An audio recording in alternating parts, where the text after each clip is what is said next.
और आज super 60 concept series में नेक्स्ट कॉन्सेप्ट है concept number 3 power system subject है और टॉपिक है power flow condition. Basic power flow conditions अगर आपको पता है तो आप पावर सिस्टम में बहुत सारे कॉन्सेप्ट या बहुत सारे टॉपिक में कॉमन सेंस लगा सकते हैं और 4 ऑप्शन में से 2 गलत आंसर आसानी से एलिमिनेट कर सकते हो। ये टेक्निक बहुत सारी जगह पे काम आती है और डायरेक्टली कुछ क्वेश्चंस भी यहां से पूछे जाते हैं। ठीक है, चलिए देखते हैं। इसमें आता है, देखिए power and power flow conditions में आपको 5 पैरामीटर पूरे पावर सिस्टम में पढ़ने होते हैं। Active power, reactive power, complex power, voltage magnitude, load angle. और इसमें ये पता चलता है कि एक्टिव पावर डिपेंड करता है लोड एंगल पर और रिएक्टिव पावर डिपेंड करता है वोल्टेज मैग्नीट्यूड पे। किस तरीके से डिपेंड करता है, आइए आपके सामने डेरिवेशन पेश है। ये डेरिवेशन हम लोगों ने फुल कोर्स में बहुत डिटेल वर्जन में देखा था, बट मैंने शॉर्ट समरी यहां पे ले ली है। ये है सेंडिंग एंड वोल्टेज और ये है रिसीविंग एंड वोल्टेज। ठीक है, sending end voltage E angle del हमने ले लिया था और लोड साइड का वोल्टेज जो है वी एंगल 0। हमेशा लोड साइड का जो वोल्टेज होता है वी एंगल 0 डिग्री रेफरेंस पे रहता है और बीच में transmission line R plus JX और जनरली रेजिस्टेंस जो है वो पावर सिस्टम में नेग्लेक्टेड मान के चलते हैं हम लोग। तो आपको फार्मूला एक डिराइव होता है, यहां से पूरा प्रॉपर डेरिवेशन करते हैं। तो एक्टिव पावर का जो डेरिवेशन आता है वो इस तरीके से आता है, EV by X sin difference of del, not del. कई सारे बच्चों को ये पता है कि P equal to EV by X sin del, but सिर्फ sin डेल नहीं होता, डिफरेंस ऑफ डेल होता है। और difference of del is nothing but del 1 minus del 2। Del 1 इसको मानते हैं और डेल 2 इसको मानते हैं। और यहां से एक बात पता चलती है हमें कि यहां पर जो आपका डेल 2 है वो हमेशा 0 डिग्री पे रहता है। इस वजह से बाय डिफॉल्ट इस डिफरेंस को हम डेल बोल देते हैं जनरल बोलचाल की भाषा में। बट अगर क्वेश्चंस में वेरिएशन हुआ तो आप अटक जाते हैं और ये क्वेश्चंस नहीं क्रैक कर पाते हैं। तो आपको इस चीज का ध्यान रखना है यहां पे कि P equal to EV by X sin difference of del होता है।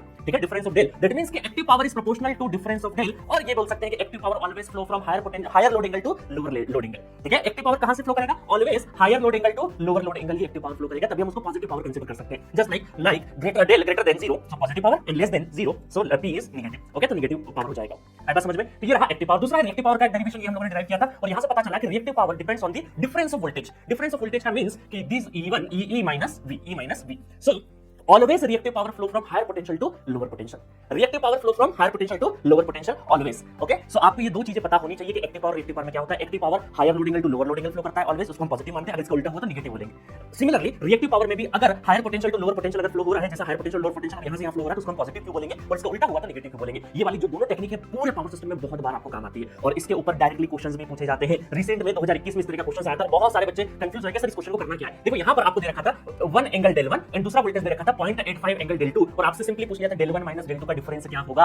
और बहुत आसान तरीके से मैंने सॉल्यूशन भी लगा दिया आपके लिए, बहुत इजी क्वेश्चन था। अगर आपको कॉन्सेप्ट नहीं पता तो क्वेश्चन आप नहीं कर पाते। ठीक है, सिमिलरली ये देखिए हर 2-3-4 साल में सरप्राइज एलिमेंट मिलता है और सिर्फ डायरेक्टली इस कॉन्सेप्ट पे क्वेश्चन पूछा है। अदरवाइज बहुत सारी ऐसी जगह पे ही कॉन्सेप्ट आपको लोड फ्लो में बहुत बार यूज होता है ऑप्शन एलिमिनेट करने के लिए। ठीक है, एक क्वेश्चन आपसे और पूछा गया था बहुत पहले, ऑलमोस्ट 10-11 साल पहले, two power system shown in the figure, active power reactive power दे रखा है, आपको पूछा वोल्टेज मैग्नीट्यूड लोड एंगल। तो ये क्वेश्चन भी आप इस कॉन्सेप्ट से कर सकते हो बड़ी आसानी से। ठीक है, तो ये बहुत ही इंपॉर्टेंट कॉन्सेप्ट है जहां पर हम देखते हैं कि एक्टिव पावर किस तरीके से लोड एंगल पे डिपेंडेंसी होती है और रिएक्टिव पावर की किस तरीके से डिपेंडेंसी होती है वोल्टेज डिफरेंस पे। ये दोनों कंडीशन बहुत इंपॉर्टेंट है और यहां से क्वेश्चंस आते हैं और आपको डायरेक्टली तो आते हैं, बाकी दूसरे टॉपिक में भी बहुत हेल्पफुल रहेगा। तो टॉपिक ये कॉन्सेप्ट आपको भूलना नहीं है, आपको याद दिलाने के लिए सीरीज लाया हूं ताकि आपका टाइम ज्यादा एंगेज नहीं हो। 2-3-4 मिनट के अंदर ही आप ये कॉन्सेप्ट ले लें और ताकि आपके दिमाग में जाते-जाते एग्जामिनेशन हॉल में जाने से पहले 1-2 महीने पहले मैं आपके दिमाग में घुसाना चाहता हूं कि क्या चीजें हमें नहीं करना है। तो आपको ये दोनों चीजों को ध्यान रखना है और गलती नहीं करना है कैलकुलेशन वाली। ठीक है, मिलेंगे नेक्स्ट कॉन्सेप्ट में। Okay, thank you so much.